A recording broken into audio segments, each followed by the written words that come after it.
There are no states to this point in this country that I know of where educational policy has changed in any significant way without having the governor, the legislature, and the university system all at the table and all with common goals. Not unlike what had to happen in the aftermath of Katrina and Rita. You had to have all sectors step up to the plate. It was at the local level, it was at the household level, it was at the city government level, it was at the parish or county level, and then certainly at the state level.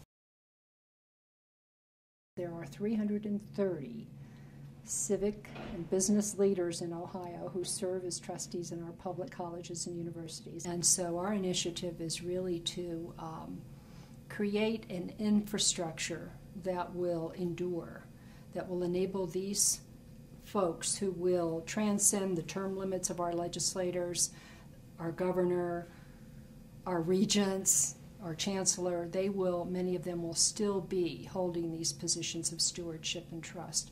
When I talk to a trustee of a university, I now say the question is not, if you see a need in higher education in Ohio, the question is not how should my institution respond. The first question is, what institution should respond? How should we respond to this need collectively as a system? And this is a very different, mode of thinking.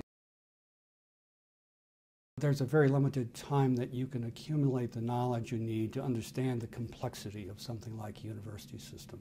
Out of a body of 150 legislators, there are about 10 who have a fuller understanding of the broader issues in education. We created an education summit prior to our last legislative session, and they were awed by what they heard. It was a very, very encouraging process.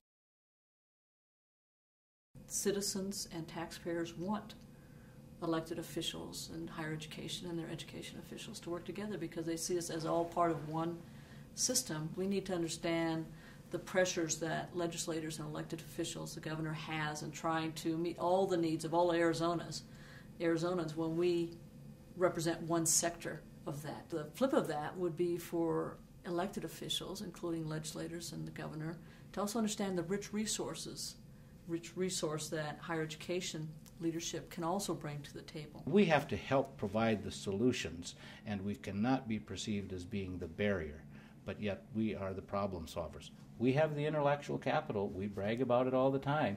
So if we have that level of intellectual capital, then we ought to be able to come up with the good ideas to solve the problems.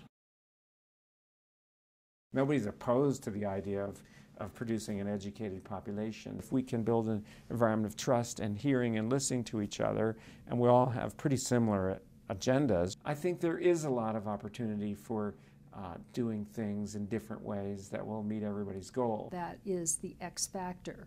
You can have all the greatest strategies in the world, and they will be nothing more but beautiful words on paper unless you develop the relationships and the trust and the buy-in from the many stakeholders.